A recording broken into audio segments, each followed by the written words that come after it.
मेरे लिए बहुत ही खुशी और गर्व का विषय है और खुशी और गर्व का पल भी है कि मुझे इस प्रांगण में गीता विद्या मंदिर गोहाना स्कूल के प्रांगण में आप लोगों ने खेल प्रतियोगिता के उपलक्ष्य में मुख्य अतिथि के तौर पर आमंत्रित किया। मैं अपने आप को बहुत ही कृतज्ञ महसूस करता हूं प्रबंधन समिति के प्रति कि जो उन्होंने मुझे ये मौका प्रदान किया। बच्चों, ये जो प्रांगण है गीता विद्या मंदिर गोहाना का प्रांगण है और देश में ऐसे ऐसे स्कूल के प्रांगण हैं, ये अपने आप में बहुत ही महत्वपूर्ण जगह और संस्थाएं हैं। क्योंकि जैसे हम बीते हुए समय में जाते हैं, जब देश गुलामी की जंजीरों में जकड़ा हुआ था, भारत माता पर अनेकों प्रकार के संकट आए हुए थे, कभी मुगलों का, कभी पठानों का, कभी अंग्रेजों का और पता नहीं किन किन का।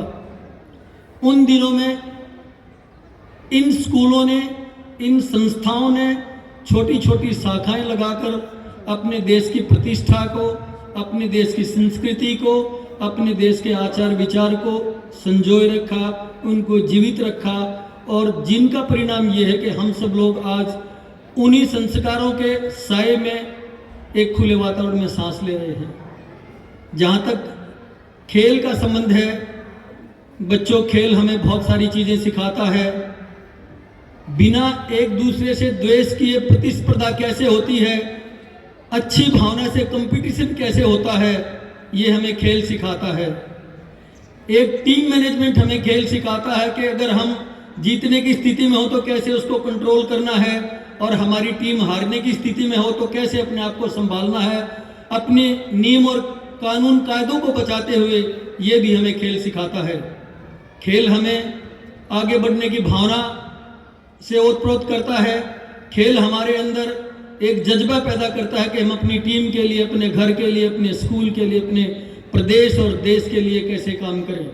ये ऐसे ऐसे छोटे छोटे आयोजन जो हैं, ये देश के बड़े काम आने वाले आयोजन होते हैं। हम सबको इनकी गरिमा को बनाते हुए, खेल की भावना से एक दूसरे के साथ कंपटीशन की भावना को रखते हुए आगे बढ़ने की प्रेरणा लेनी होती है। बच्चों, मैं अक्सर कहा करता हूँ कि जो राष्ट्र का वास्तविक धन होता है वो बैंकों में सुरक्षित नहीं होता, अपितु तो विद्यालयों में सुरक्षित होता है। पता नहीं आप में से कौन बच्चा, कौन प्रतिभा अपने अंदर छुपाए बैठा हो और जो आपके गुरु द्रोणाचार्य की पीढ़ी के रूप में मुझे अध्यापक और अध्यापिकाएं दिख रहे हैं, जो आप जैसे एकलव्यों को तैयार करके आगे आने वाली देश समाज की और जीवन की चुनौतियों के लिए प्रेरित करते हैं, जो देश के बहुत काम आते हैं। बच्चों, मैं आप सभी को अपनी तरफ से यही आशीर्वाद देना चाहता हूं कि आप इस परंपरा को बनाए रखें, आप अपने चारित्रिक व्यवस्था को बनाए रखें, आप अपने अंदर एक जोश की ज्योति जगा कर रखें, जिससे हमारा देश, क्योंकि आपके कंधों पर देश का भविष्य टिका हुआ है, आपके कंधे अगर बहुत मजबूत होंगे, देश का भविष्य भी उज्जवल रहेगा। अगर आप लोग किसी भावना से हीन होते हैं, किसी भावना से ग्रसित होते हैं, तो देश भी उसी तरीके से दूसरी दिशा में चला जाता है। तो बच्चों, आप लोगों पर, आपके कंधों पर ये बहुत भारी बोझ रहता है, जिसको आप, मुझे विश्वास है, आशा है कि ऐसे ऐसे प्रांगणों से शिक्षा लेकर बखूबी निभाएंगे। मैं ज़्यादा समय ना लेते हुए उन्हें एक बार आपको फिर इस कार्यक्रम के लिए, इस कार्यक्रम की सफलता के लिए बहुत बहुत शुभेच्छा देता हूं। बहुत बहुत धन्यवाद। जय भारत, भारत माता की। सारे बच्चे ही हमारे विद्यालय के कोई न कोई किसी न किसी स्पर्धा में भाग लेता है। सभी को शुभकामनाएं देता हूं कि आप अच्छे से,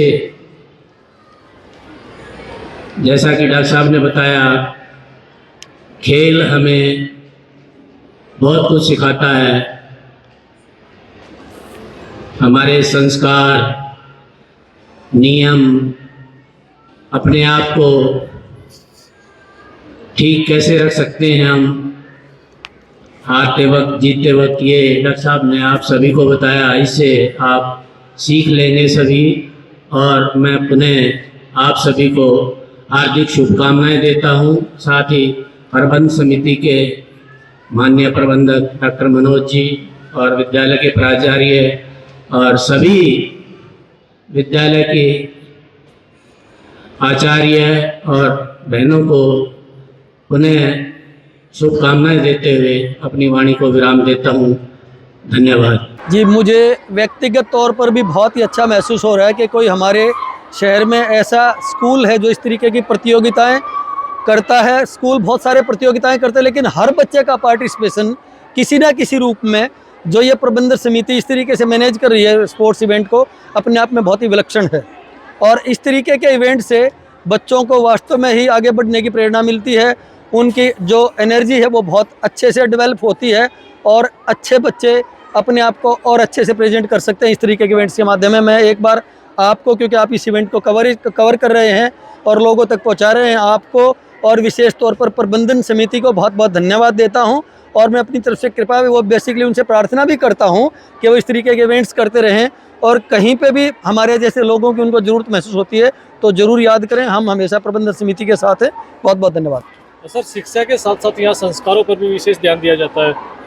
बिल्कुल, जैसे मैंने अपने वक्तव्य में भी कहा है, यही वो संस्थाएं हैं जिन्होंने बहुत पुराने समय से देश की संस्कृति को, देश की सभ्यता को, देश के मायनों को, भारत माता के प्रति उनके उत्साह को संजोए रखा है। ये अपने आप में बहुत ही बड़ा काम है और इस तरीके की संस्थाओं की गतिविधियों को भी पूरे समाज ने प्रोत्साहित करना चाहिए और समाज को भी इन लोगों के साथ जुड़कर समाज को और दिशा देनी चाहिए। ये साप्ताहिक खेल महोत्सव गीता विद्या मंदिर में सोमवार से लेकर के शनिवार तक चलने वाला है, जिसमें अलग अलग सेगमेंट्स के बच्चे रोज़ अपनी सहभागिता यहाँ देंगे। और पहले 9वीं से 12वीं बॉयज़ थे, उसके बाद नेक्स्ट डे 9वीं से 12वीं तक की गर्ल्स थी, आज 6ठी से 8वीं तक के बॉयज़ हैं यहाँ पर और आगे इसी क्रम में चलेगा और शनिवार को इसका समापन होगा।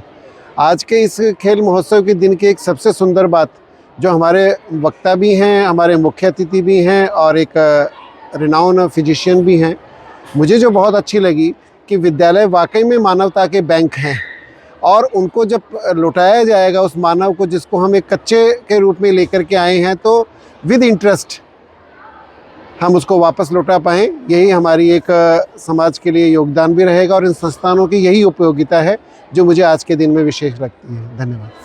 मैं तो लगभग रोज़ ही यहाँ रहता हूँ, क्योंकि मेरी जिम्मेवारी प्रबंध समिति सदस्य में मैं एक आर्किटेक्ट हूँ और विद्यालय के भवन की देखरेख, जो नया भवन निर्माण हो रहा है उसकी देखरेख की जिम्मेवारी मुझ पर है। फिर भी मेरे जिम्मे जो प्रबंध समिति जो भी मेरी जिम्मेवारी लगाती है, मैं उसे बखूबी निभाने की प्रयास करता हूँ। और ये खेल उत्सव जो हमारा साप्ताहिक चल रहा है, सही मायने में खेलों से ही बच्चों का शारीरिक मानसिक विकास होता है, साथ साथ पढ़ाई और प्रतिस्पर्धा की भावना बच्चों में पैदा होती है। और मैं इसी के लिए सारे विद्यालय के सभी बच्चों को, और मैं खासकर से डॉक्टर साहब जो आज हमारे छोटे से निवेदन पर यहाँ पहुँचे हैं, बच्चों को आशीर्वाद दिया, इसके लिए मैं आभारी हूँ। प्रबंध समिति को शुभकामनाएं देता हूँ अग्रिम सारे कार्यक्रम। जी सर, पहले लोग कहते थे खेलोगे कूदोगे होगे ख़राब, पढ़ोगे लिखोगे तो बनोगे नवाब। और आपके स्कूल ने ये जो है खेल कूद के साथ में पढ़ाई की और भी विशेष ध्यान दिलवाकर बच्चों का बहुत मनोबल भी बढ़ाया और बच्चों को आगे भी बढ़ने के लिए प्रेरित कर रहे। क्या कहना चाहेंगे? शिक्षा के साथ खेल कूद उतने ही आवश्यक है जितने शिक्षा आवश्यक है। पुरानी कहावत हो गई है ये, पढ़ोगे लिखोगे बनोगे नवाब, खेलोगे कूदोगे बनोगे खराब। अब इस विषय को अगर ध्यान में करेंगे तो आजकल पढ़ोगे लिखोगे तब भी नवाब बनोगे और खेलोगे कूदोगे तो भी नवाब ही बनोगे, क्योंकि खेल के दुनिया में भी अनेक प्रकार से बच्चे अपना भविष्य चुन रहे हैं और आगे भी बढ़ रहे हैं। इसलिए इस चीज़ को हमने चरितार्थ किया है स्कूल के द्वारा। तो हमारे यहाँ अगर जेईई नीट में बच्चे पार्टिसिपेट करके आगे बढ़ रहे हैं तो खेल कूद में भी हमारे बच्चे SGFI तक गए हैं। और अभी हमने जो वशिष्ठ अतिथि के नाते पंकज मलिक जी को बुलाया था, उन्होंने नेशनल तक खेला है। हमारे पूर्व छात्र हैं, हमें गौरव है अपने पूर्व छात्रों पर। इस प्रकार हम शिक्षा के साथ संस्कार, आचार विचार व्यवहार वो खेल कूद से ही आता है, क्योंकि संयमित व्यक्ति बनता है खेलते खेलते बहुत सी बातें वो सीख जाता है। इसलिए खेल कूद आवश्यक है।